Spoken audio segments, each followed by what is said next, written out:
게오르크 프리드리히 핸델의 부활.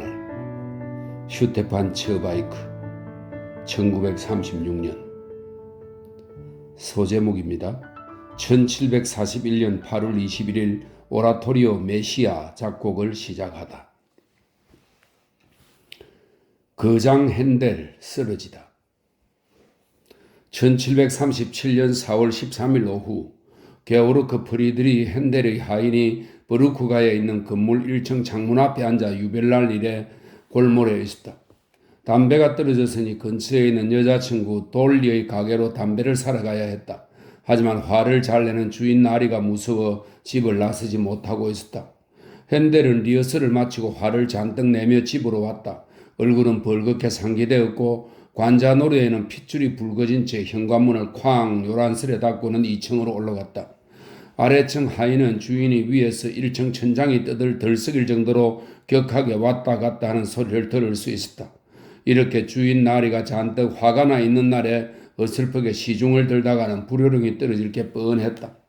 그래서 하인은 지루함을 달랠 소일거리를 찾아냈다.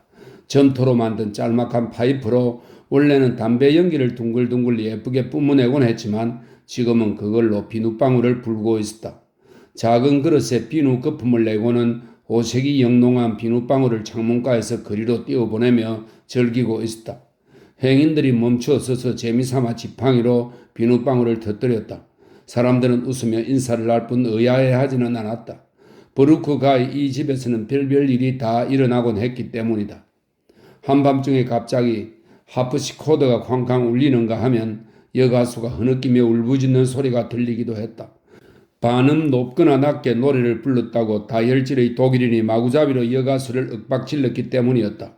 이미 오래전부터 그로스베너 광장의 이웃들은 브루크가 25번지를 정신병원 취급했다. 하인은 조용히 오색 비눗방울을 불기를 거듭했다.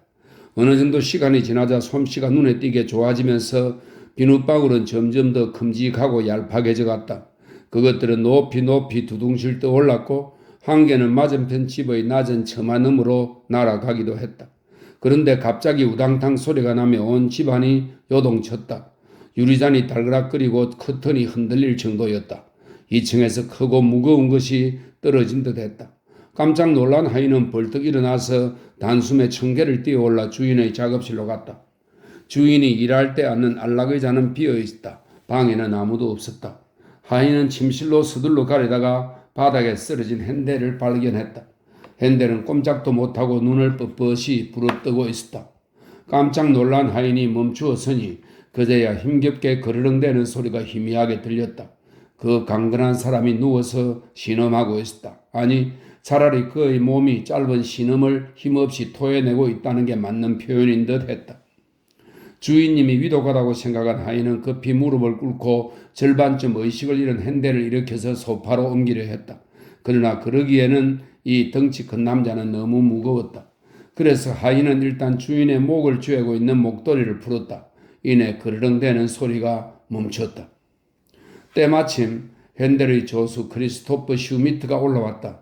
몇 편의 아리아를 베끼려고 아래층에서 대기하고 있다가 둔탁한 소음에 놀라서 온 것이다. 둘은 함께 묵직한 남자를 들어서 침대에 눕히고 머리를 높여주었다. 핸델의 양팔은 죽은 사람처럼 축 늘어져 있었다. 옷을 벗겨드리게 슈미트가 하인에게 호령했다. 난 의사를 부르러 가겠네. 깨어나실 때까지 물을 뿌려드리게. 슈미트는 윗도리도 걸치지 못한 채 브루크가를 따라 본드가 방향으로 달려갔다. 지나가는 마차마다 손짓해댔지만 마차들은 셔츠 바람에 헐떡대는 뚱뚱한 남자를 무시한 채 유유히 위험있게 지나쳐갔다. 드디어 마차 한 대가 멈추었다. 첸도스경의 마부가 슈미트를 알아본 것이다. 슈미트는 격식을 무시한 채 마차 문을 열어젖히고는 첸도스경에게 외쳤다. 핸델 선생님이 위독합니다. 첸도스경은 열렬한 음악 애호가이며 핸델의 강력한 후원자였다.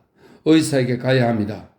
공작은 슈미트를 마차에 태우고는 마부에게 빨리 달리라고 지시했다. 곧 그들은 펄리가의 작업실에서 소변 검사를 하고 있던 의사 젠킨스를 불러냈다. 의사는 자신의 가벼운 이륜 마차에 슈미트를 태우고 곧장 브루크가로 달렸다. 힘든 일이 너무 많아서 그렇게 되신 겁니다.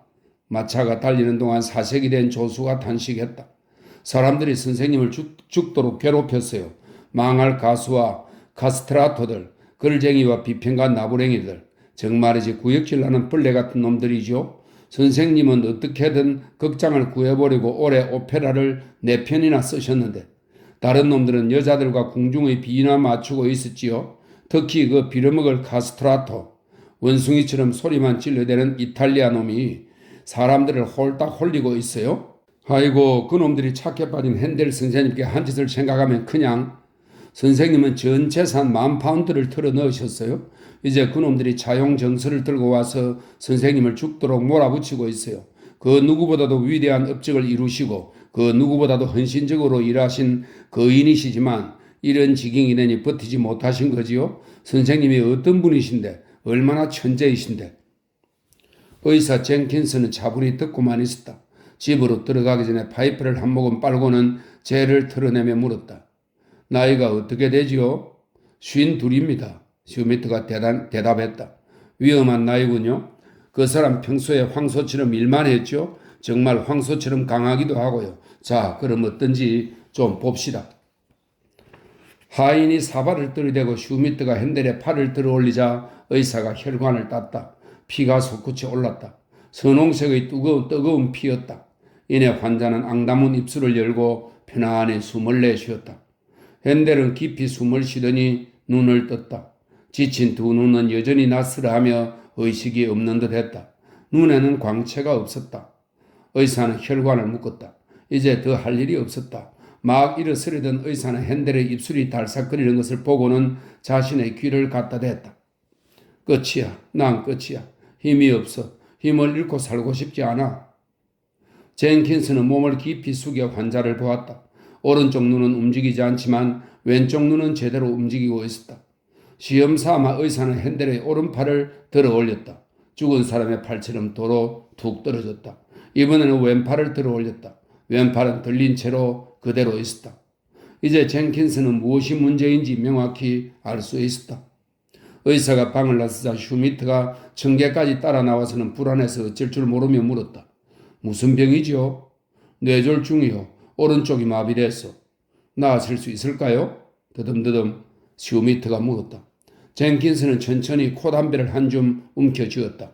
그는 그런 질문을 좋아하지 않았다. 어쩌면 그럴 수도 있겠죠. 모든 게 가능합니다. 그럼 선생님은 마비된 상태가 되시는 겁니까? 그러기가 쉽지요. 기적이 일어나지 않는다면 말이요. 그러나 스승을 위해서라면 물불을 가리지 않는 슈미트는 물러서지 않았다.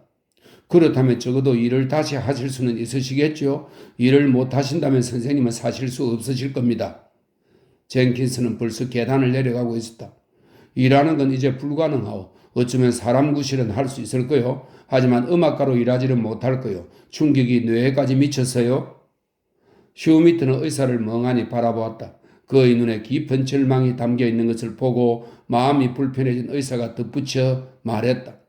이미 말했듯이 기억이 일어나지 않는다면 그렇다는 거요. 그런데 난 기적 같은 걸 본 적이 없소이다.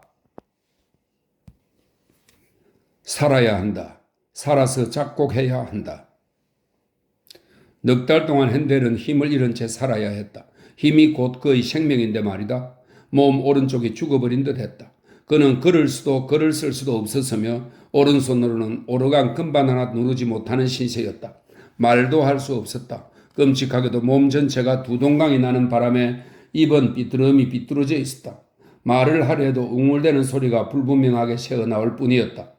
친구들이 그를 위해 곡을 연주하면 그의 눈은 살며시 빛났고 육중하고 둔탁한 몸은 꿈을 꾸듯 꿈틀거리며 음악의 장단을 맞추려 했다. 하지만 사지는 꼼짝 못하고 얼어붙어 있었다. 인대와 근육이 말을 듣지 않았다. 건장했던 사내는 보이지 않는 무덤 속에 꼼짝없이 생매장된 느낌이었다. 연주가 끝나면 눈꺼풀이 묵직해지며 시체처럼 누워있을 뿐이었다. 음악가 핸델이 회복될 가능성은 없어 보였다. 결국 난감해진 의사는 환자를 아헨의 온천으로 보내라고 권했다. 어쩌면 온천욕이 치유에 도움이 될지도 모릅니다. 그러나 땅속에 신비스러운 온천수가 흐르듯이 그의 마비된 껍데기 속에는 불가사의한 힘이 살아있었다. 바로 핸델의 의지였다. 그의 원초적 힘은 치명적인 뇌졸중도 이겨낼 수 있었다. 이 힘은 죽으면 없어질 몸속에 담긴 불멸의 예술이 그냥 사라지게 내버려 두지 않았다. 건장한 사내는 아직 패배를 인정할 생각이 없었다. 살아야 한다. 살아서 작곡해야 한다. 바로 이 의지가 자연의 법칙에 역행하는 기적을 만들어냈다.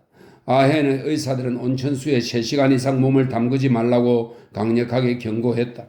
심장에 문제가 생겨서 죽을 수도 있다는 말이었다. 그러나 핸델은 살기 위해서 죽음을 무릅썼다. 삶이 가장 격렬히 열망하는 것은 치유였기 때문이다. 핸델은 매일 9시간이나 온천을 했다. 의사들은 기겁했지만 그의 의지가 굳어질수록 힘도 늘어났다. 일주일이 지나자 핸델은 다시 걸을 수 있었고 2주일이 지나자 팔도 움직일 수 있었다. 의지와 믿음이 엄청난 승리를 거둔 것이다. 드디어 그는 꿈쩍 못하게 하는 죽음의 굴레에서 벗어났다. 그러고는 치유된 사람만이 알 수 있는 이루 말할 수 없는 희열에 젖어 전보다 더 뜨겁고 열렬히 삶을 끌어안고자 했다. 완전히 치유된 몸으로 아헨을 떠나던 날 핸델은 교회 앞에 멈춰섰다. 지금껏 그다지 똑실한 신자가 아니었지만 이제 은총을 입어 전처럼 가벼운 걸음으로 대형 오르간이 설치된 합창대석으로 올라가려니 헤아릴 수 없는 어떤 존재가 자신을 움직이고 있다는 느낌이 들었다. 그는 왼손으로 시험삼아 금반을 눌렀다. 맑고 청아한 소리가 공간을 가득 채웠다. 이제 주저하며 오른손을 시험해 보았다. 오랫동안 꼼짝 못하고 마비되어 있던 손이었다. 아, 이럴 수가. 오른손이 금반을 누르자 은빛 샘처럼 소리가 솟아나지 않는가. 천천히 그는 연주를 시작했다. 적은 곡이었다. 그는 거대한 흐름에 빨려 들어갔다. 울려나온 소리는 차곡차곡 벽돌처럼 쌓이며 보이지 않는 탑이 되어갔다. 천재가 짓는 투명한 건물은 그림자 하나 없이 찬란하게 위로 쑥쑥 솟아올랐다. 빛과 소리가 하나 된 듯 주위가 졸지에 환해졌다. 아래쪽에서 수녀들과 신자들이 연주를 듣고 있었다. 그것은 여태껏 들어본 적 없는 천상의 음악이었다. 핸델은 겸손히 고개를 숙인 채 연주하고 또 연주했다. 다시 자신의 말을 찾은 것이었다. 이 말로 신과 영혼과 인간을 이야기할 수 있을 것이다. 다시 음악을 할 수 있고 작곡을 할 수 있을 것이다. 이제 다 나았다고 그는 느꼈다. 하나님, 나의 하나님, 어찌하여 저를 버리셨나이까? 저승에서 돌아왔습니다. 핸델은 넓은 가슴을 쭉 펴고 억센 두 팔을 펼치면서 런던의 의사에게 말했다. 의사는 의학으로는 설명 못할 기적이 일어난 것을 보며 놀라움을 감추지 못했다. 건강을 되찾은 핸델은 일 욕심을 마구 내며 걷잡을 수 없는 열정으로 곧장 작업에 빠져들었다. 왕년의 투지가 53세의 나이에 다시 찾아온 것이다. 완쾌된 손은 그의 뜻대로 잘도 움직였다. 어느새 오페라 한 편이 완성되었고 이어서 두 번째, 세 번째 오페라가 완성되었다. 그리고 사울, 이집트의 이스라엘 사람들과 알레그로와 펜시에로소 같은 대형 오라토리오도 완성되었다. 오랫동안 막혀있던 샘에서 샘물이 솟아나듯 그의 창작력은 그칠 줄을 몰랐다. 그러나 시대는 그의 편이 아니었다. 1737년 왕비가 세상을 뜨자 연주회가 중단되었고 영국은 스페인과 전쟁을 시작했다. 광장에는 날마다 군중이 모여들어 구호를 외치고 노래를 불렀지만 극장은 텅 비어 있었다. 핸델의 빚은 너르만 같다. 그러고는 매서운 겨울이 왔다. 템스강이 얼어붙는 바람에 썰매가 딸랑딸랑 방울을 울리며 얼음판 위를 달릴 정도로 런던은 추웠다. 날씨가 이 지경이니 연주회장은 모두 문을 닫을 수밖에 없었다. 아무리 아름다운 음악이라도 썰렁한 공간에 가득한 냉기를 몰아낼 수는 없지 않은가. 게다가 가수가 병에 걸리는 바람에 공연이 하나둘 취소되었다. 핸델의 처지는 계속 나빠질 뿐이었다. 빚쟁이들이 밀려들고 비평가들은 그를 헐뜯고 관객은 냉담하게 침묵하고 있었다. 안간힘을 다해 싸우던 핸델은 점차 용기를 잃어갔다. 채무 불이행자로 감옥에 갇힐 뻔하다가 자선 음악회 덕분에 간신히 그런 신세를 면하기도 했다. 거지처럼 목숨을 이어가야 한다니 얼마나 수치스러운 일인가. 핸델은 점점 더 폐쇄적으로 되어갔고 마음은 우울해졌다. 지금처럼 영혼이 몽땅 마비되느니 차라리 몸의 반이 마비되었던 때가 더 나았지 않은가? 1740년 핸델은 또다시 자신이 예전의 명성을 갉아먹고 사는 한심한 패배자라고 느낀다.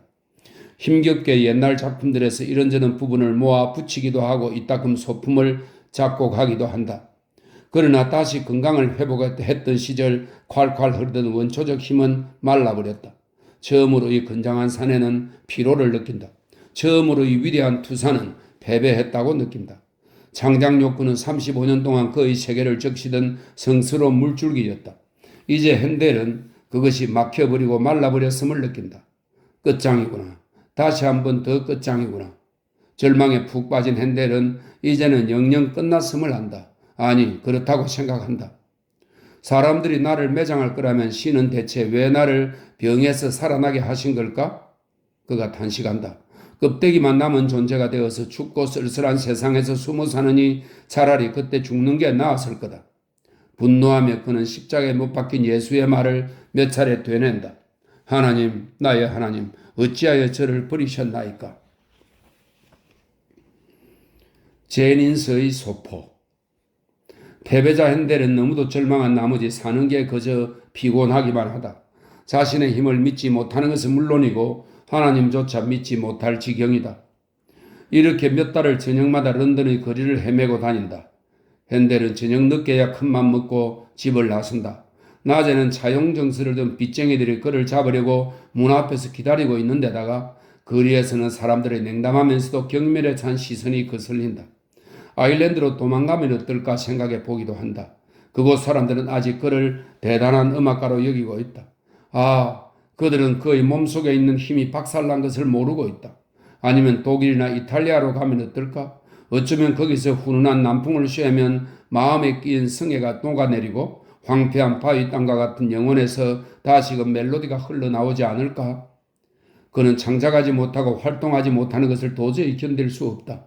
자신이 패배자라는 사실을 견딜 수 없는 것이다.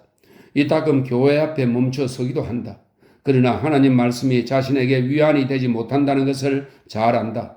이따금 선술집에도 가본다. 그러나 창작을 하면서 고귀하고 순수한 도취감을 누렸던 사람에게는 싸구려 술은 역겹기만 하다. 이따금 템스강의 다리에서 말없이 흐르는 칠흑같이 검은 물을 뚫어지라 본다. 단번에 몸을 던져서 모든 걸 내려놓는 게 낫지 않을까? 그렇게만 하면 이 공허의 무게를 떨쳐낼 수 있을 거다. 신과 인간에게 버림받았다는 외로움에 들지 않아도 된다. 그는 이렇게 밤거리를 헤매고 다녔다. 1741년 8월 21일은 타는 듯이 무더운 날이었다. 녹아버린 금속처럼 뜨거운 하늘이 뿌옇게 런던을 덮고 있었다. 밤이 깊어서야 핸델은 그린파크에서 바람을 좀 쐬려고 집을 나섰다. 나무 그늘이 짙게 들이운 그곳에서는 아무도 그를 알아보지 못할 것이고 괴롭히지도 못할 것이다. 그는 피곤함에 지쳐 앉아 있었다. 병이라도 걸린 듯 지독히 피곤했다. 말하는 것도 표현을 지는 것도 연주하는 것도 생각하는 것도 피곤했다. 느끼는 것도 사는 것도 피곤했다. 대체 무엇을 하려고 누구를 위해서 살아야 하나?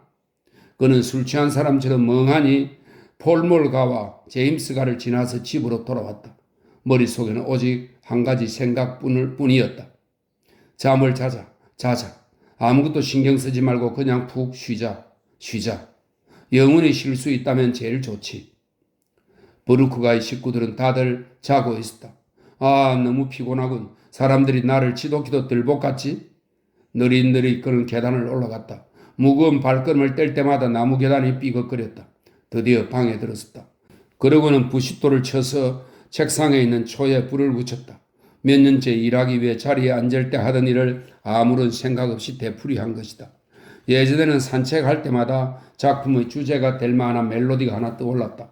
그래도 잠이 들면 행여 잊어버릴까봐 집에 돌아오면 그 멜로디를 급히 적어두곤 했다. 그 시절을 떠올리자니 서글픈 한숨이 절로 나왔다. 이제 책상은 오선지 한 장 없이 텅 비어 있었다. 시작할 곡도 끝낼 곡도 없었다. 강물이 얼어붙는 바람에 성스러운 물레방아도 정지해버렸다. 책상은 휑했다. 아니, 그렇지 않았다. 저기 촛불로 훤한 책상 한 귀퉁이에 무언가 종이 같은 하얀 것이 빛나고 있었다. 핸델은 그것을 집었다. 서류 같은 것이 든 소포였다. 급히 겉봉을 뜯으니 맨 위에 편지가 있었다. 사울, 이집트의 이스라엘 사람들의 대본을 쓴 시인 제닌스였다. 새 작품을 보내니 위대한 음악 천재이며 불사조인 핸델이 자신의 보잘것없는 작품을 부디 거두어 음악의 날개에 태워서 불멸의 영역인 천상으로 데려가 주십사 하는 내용이었다. 핸델은 몹시 역겨운 것을 만진 듯 소리쳤다. 제닌스라는 놈이 날 조롱하려는 건가? 죽은 사람이나 진배 없이 피로에 찌든 나에게 이따위 말을 해? 그는 당장에 편지를 찢어서 바닥에 내팽개치고는 발로 디디겼다. 피려먹을 자식, 나쁜 놈. 그가 으르렁댔다. 이 눈치 없는 시인은 그의 가장 깊고 아픈 상처를 건드려서 분통을 터뜨렸고 마음 깊이 묻어둔 쓰디쓴 고뇌를 끌어냈다. 핸델은 화를 내며 촛불을 끄고는 어수선한 심정으로 침실로 가서는 침상에 몸을 던졌다. 왈칵 눈물이 쏟아졌다. 무력한 자신에게 화가 나서 온몸이 부들부들 떨렸다.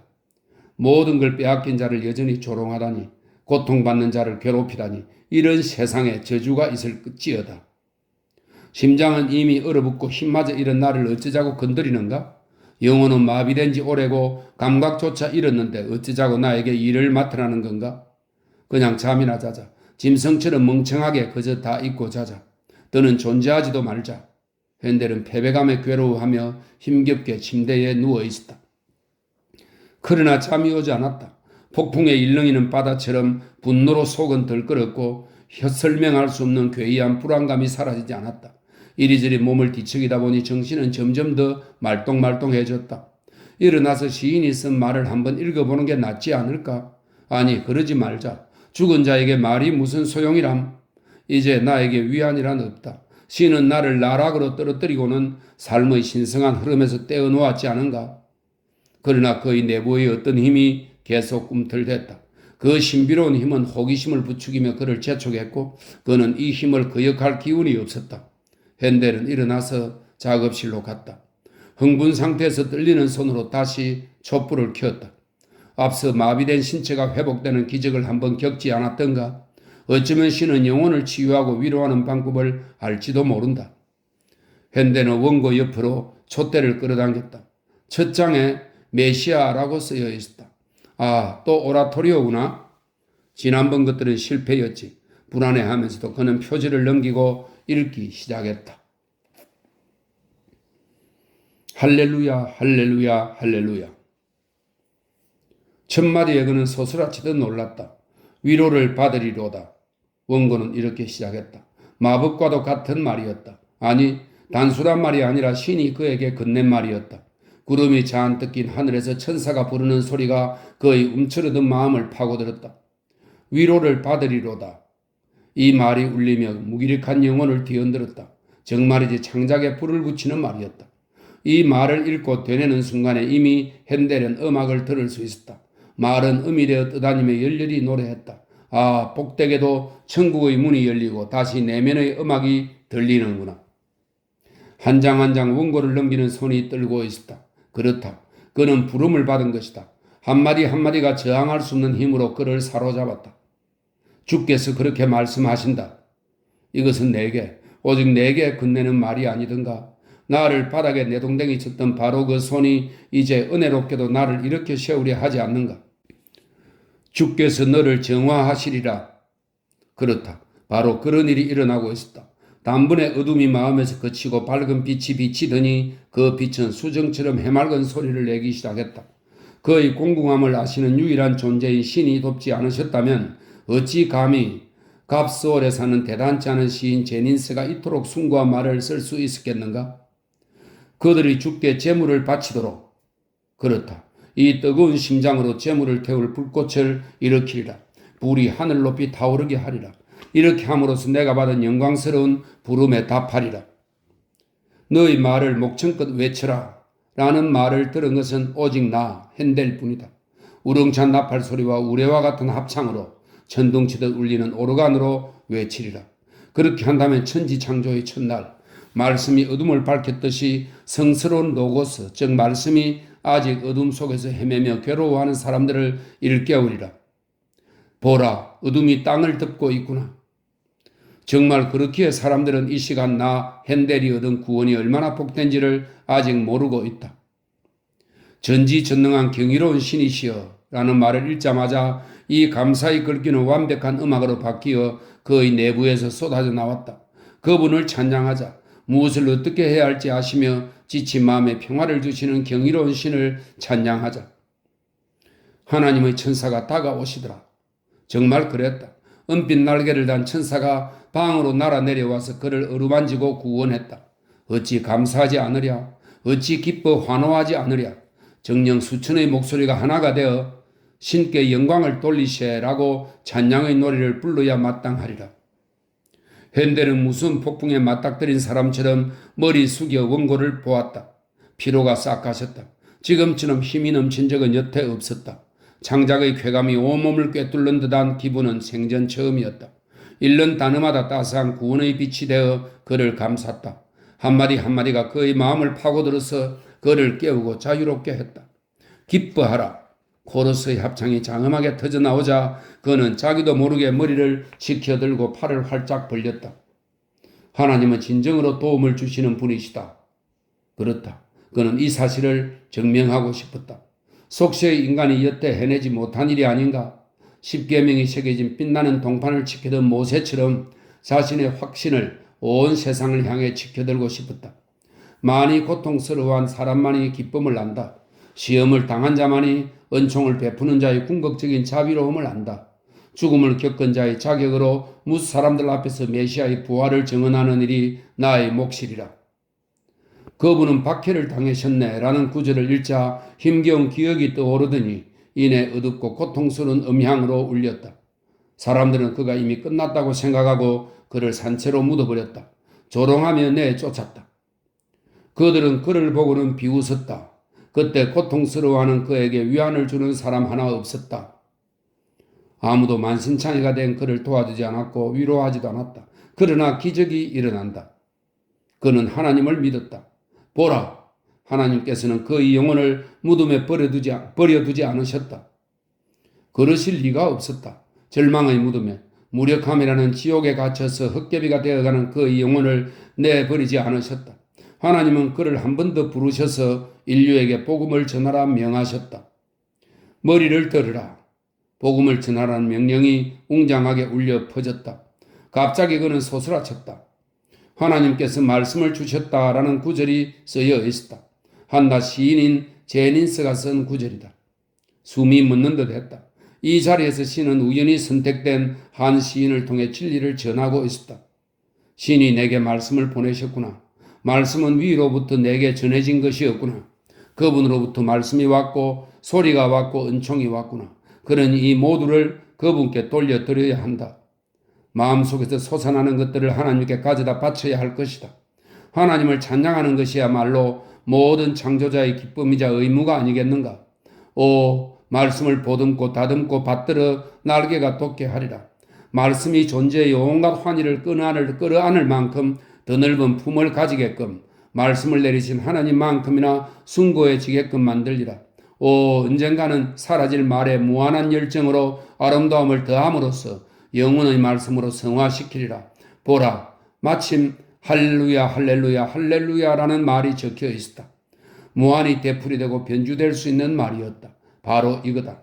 지상의 모든 음성을 이 말에 합쳐보자.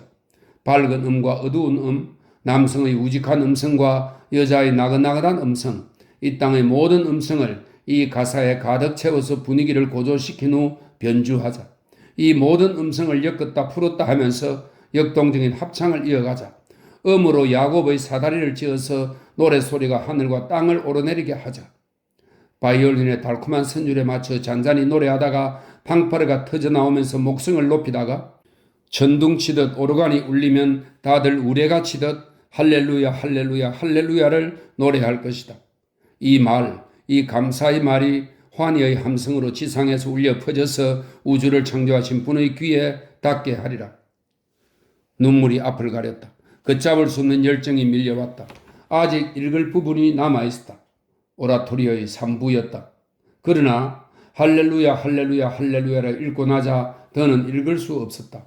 환호성이 그의 내면을 가득 채웠기 때문이다. 그것은 부풀어 오르며 팽팽해졌다. 화산이 터져 나오려고 몸부림을 치듯 환호성은 진통을 겪고 있었다. 아, 이 얼마나 비좁고 숨막히는 곳인가.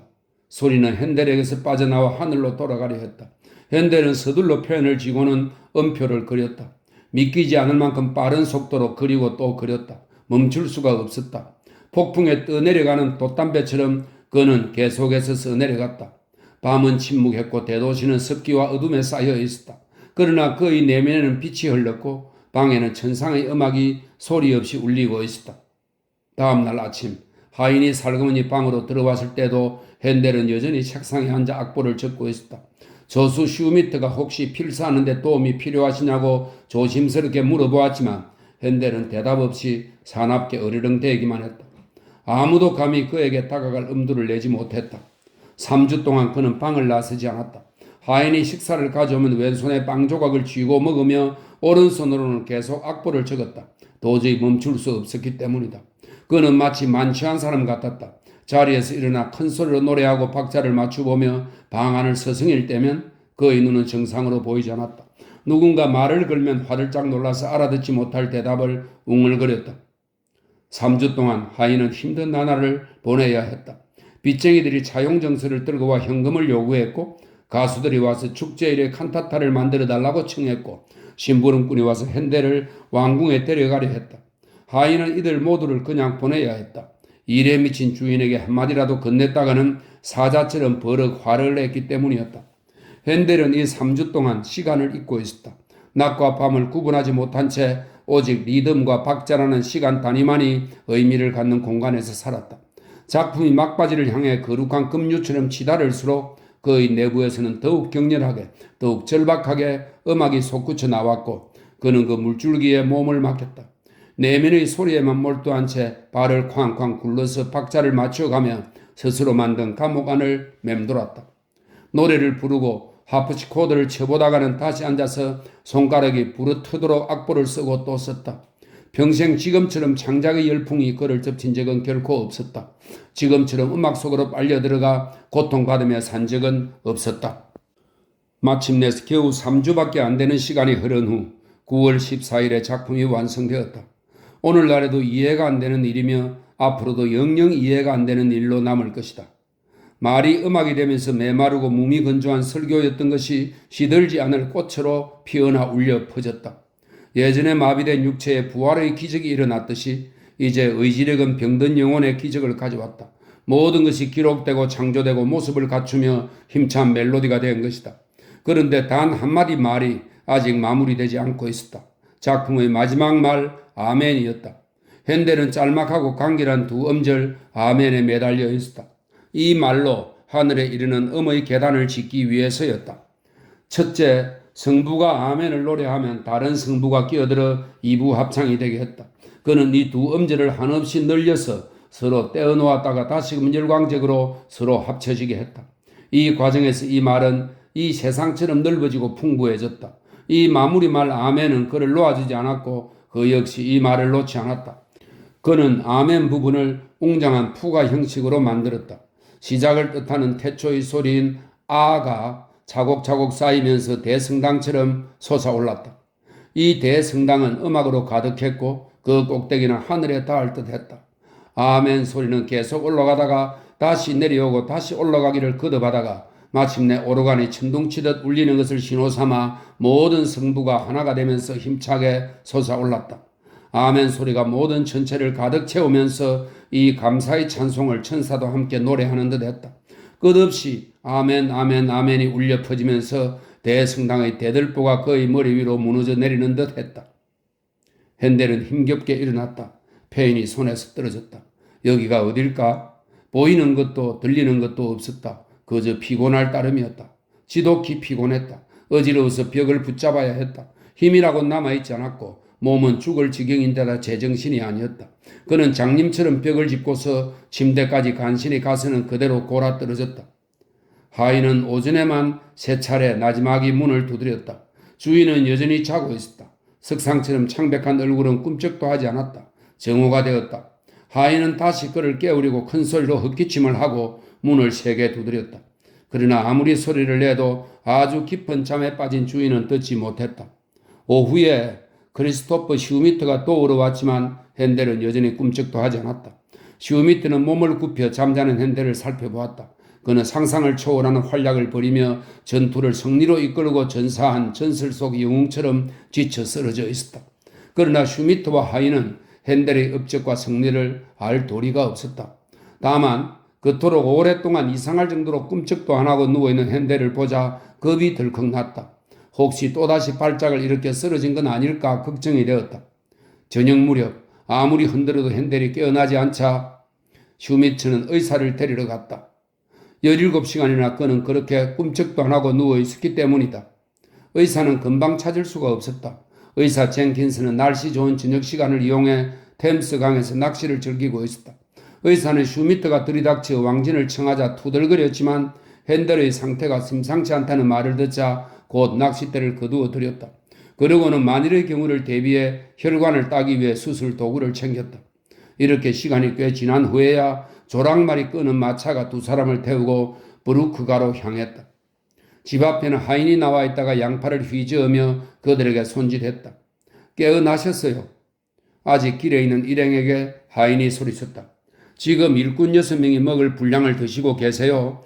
요크슈 햄 덩어리 절반을 꿀꺽 삼키셨고 맥주 4잔을 드셨는데 계속 내놓으라고 하시네요. 정말로 핸델은 잔뜩 차려진 식탁 앞에 앉아 있었다.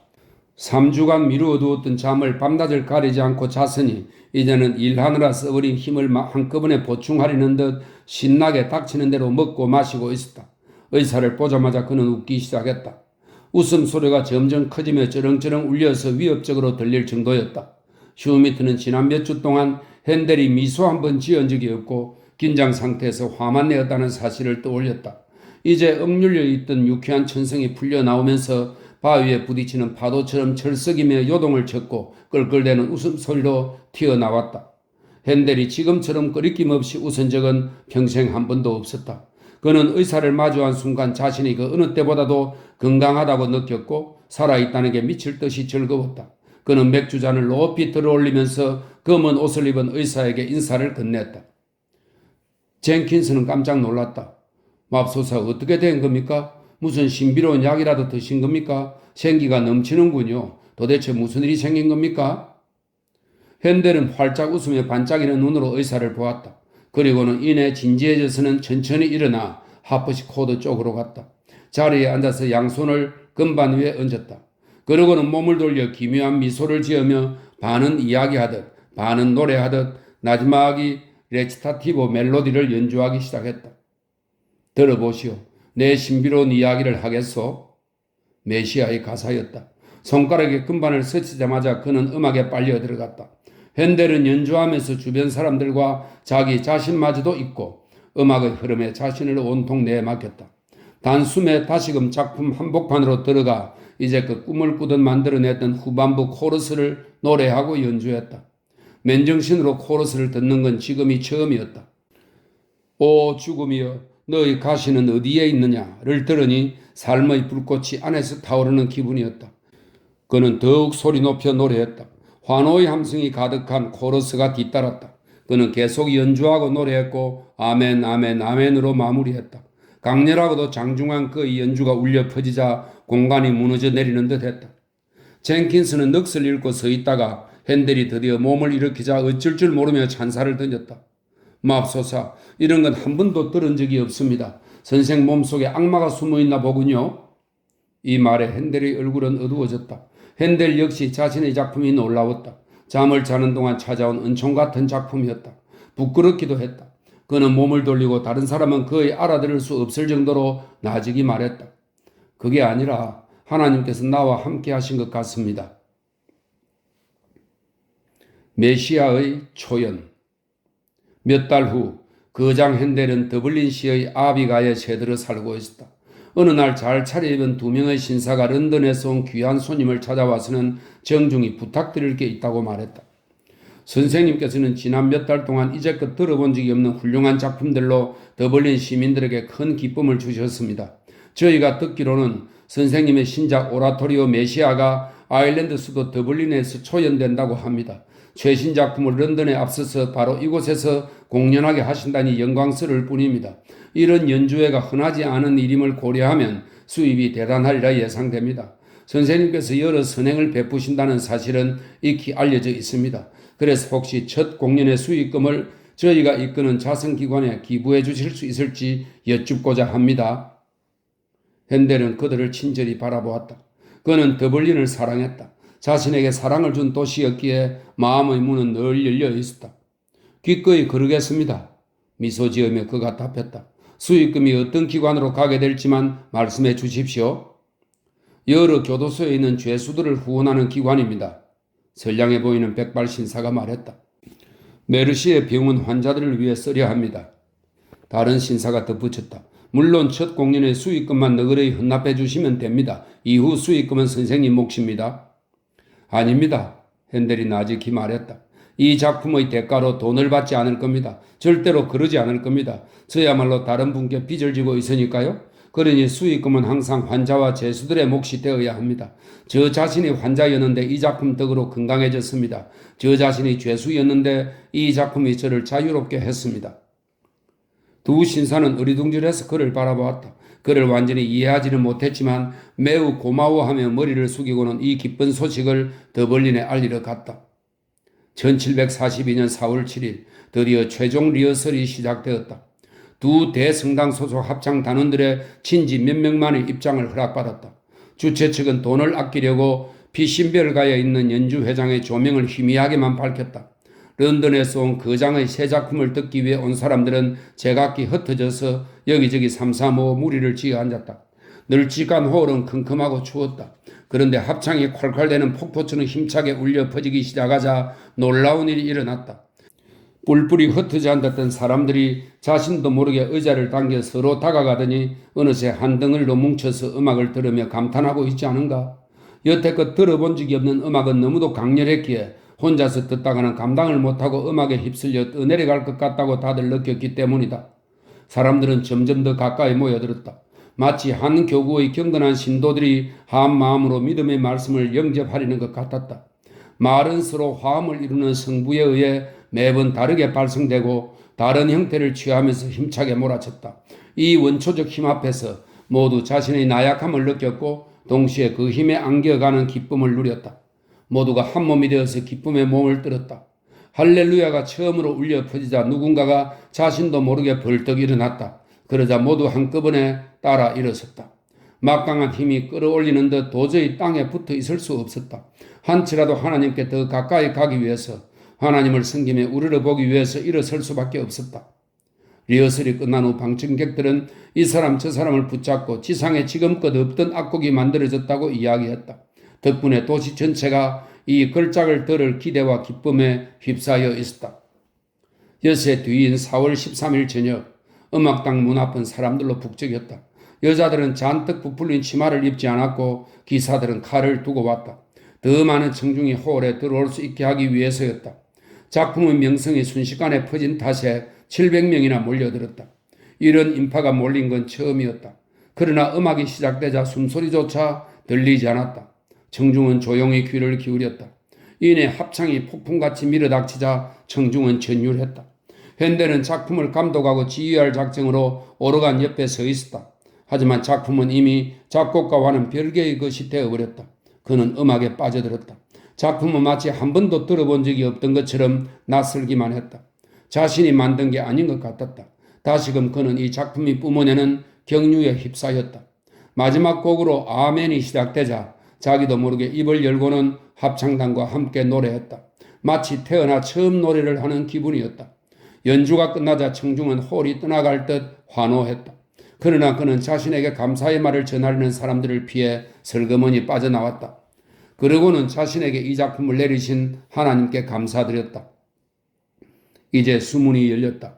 그러자 몇 해가 가도록 음악의 물줄기가 다시 흘러나왔다. 이 순간부터는 그 무엇도 핸델을 막을 수 없었다. 그 무엇도 부활한 자를 꺾을 수 없었다. 그가 런던에서 설립한 오페라단이 또 파산의 빚쟁이에 쫓기는 신세가 되었지만 그는 꿋꿋이 온갖 난관을 견뎌냈다. 예순이 된 그는 의연하게 음악의 이정표가 될 작품들을 연이어 만들어냈다. 어려움이 끊이지 않았지만 모든 어려움을 멋지게 이겨냈다. 세월이 흐르며 그는 점차 기력을 잃어갔다. 팔이 마비되고 통풍으로 다리에 경련이 일어났지만 그는 지치지도 않고 창작하고 또 창작했다. 결국에는 시력에 문제가 생기더니 입다를 작곡하던 중 눈이 멀어버렸다. 그러나 훗날 귀머거리가 된 베토벤이 작곡을 멈추지 않았듯이 장님이 된 핸델 역시 작곡을 계속했다. 지칠 줄 모르는 무적의 용사 핸델은 속세에서 큰 승리를 거둘수록 하나님 앞에서는 더욱 겸손해졌다. 참된 예술가들이 다 그렇듯이 그는 자신의 작품을 사랑하지 않았다. 그러나 한 작품만은 유독 사랑했다. 바로 메시아였다.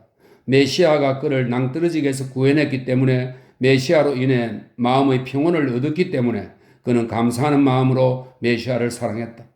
해마다 그는 런던에서 이 작품을 공연했고 매번 수익금 전액을 기부했다. 그중 늘 500파운드를 병원에 기부했다. 치유된 자가 병자에게, 풀려난 자가 아직 묶여있는 자에게 보내는 돈이었다. 핸델의 죽음. 자신을 저승길에서 돌려 세운 작품과도 작별할 시간이 왔다. 1759년 4월 6일 중병이던 74의 핸델은 다시금 코벤트 가든의 무대에 섰다. 눈이 먼 거구의 노인은 충실한 벗인 연주자들과 가수들에 둘러싸여 있었다. 시력을 잃은 텅 빈 눈으로는 그들을 볼 수 없었지만 음악이 철썩이는 파도처럼 힘차게 그를 향해 밀려들고 수백 명의 환호성이 홀이 떠나가게 울려 퍼지자 지친 그의 얼굴은 밝게 빛났다. 그는 팔을 박자에 맞춰 내저었고 아주 진지하고 경건하게 합창단과 함께 노래했다. 마치 자신의 관 머리맡에 사제 자격으로 서 있는 사람이 모두 함께 자신과 만인의 구원을 위해 기도하는 듯 했다. 트럼펫이 울려 퍼질지니라는 대목에서 트럼펫이 정말 울리자 그 순간 그는 움찔 놀라서 보이지 않는 눈으로 위를 응시했다. 마치 최후의 심판에 임하려는 사람 같았다. 그는 제 몫의 일을 잘 해냈음을 알고 있었다. 그러니 머리를 치켜들고 하나님 앞에 설 수 있을 것이다. 친구들은 감기에 겨워서 눈먼 노인을 집으로 데려다 주었다. 그들 역시 작별의 순간이 왔음을 느꼈다. 침대에 누운 핸델은 나직이 입술을 들썩였다. 그리스도 순환의 날인 성금요일에 죽고 싶다는 말이었다. 의사들은 그를 이해 못하고 의아해했다. 그해 성금요일이 4월 13일이었다.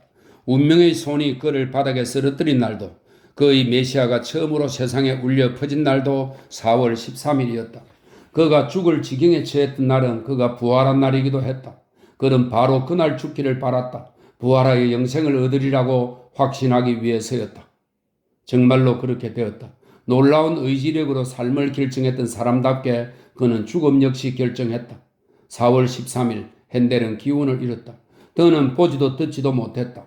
거대한 몸은 텅 빈 껍데기처럼 꼼짝 않고 침대에 누워있었다. 그러나 텅 빈 조개 껍데기가 파도 소리를 내듯 그의 내면에서는 들리지 않는 음악이 울렸다. 그가 살아생전 듣던 것과는 다른 찬란한 음악이었다. 음악이 밀어닥치며 부풀어 오르더니 천천히 영혼을 지친 몸에서 떼어냈다. 그러고는 그것을 저 높이 중력이 없는 곳으로 날랐다. 끝없이 파도가 치는 듯 하더니 영원한 선율은 영원한 세계를 향했다. 다음 날 아침, 아직 부활절 종소리가 울리기 전에 게오르크 프리드리히 핸델의 육신은 생명을 잃었다.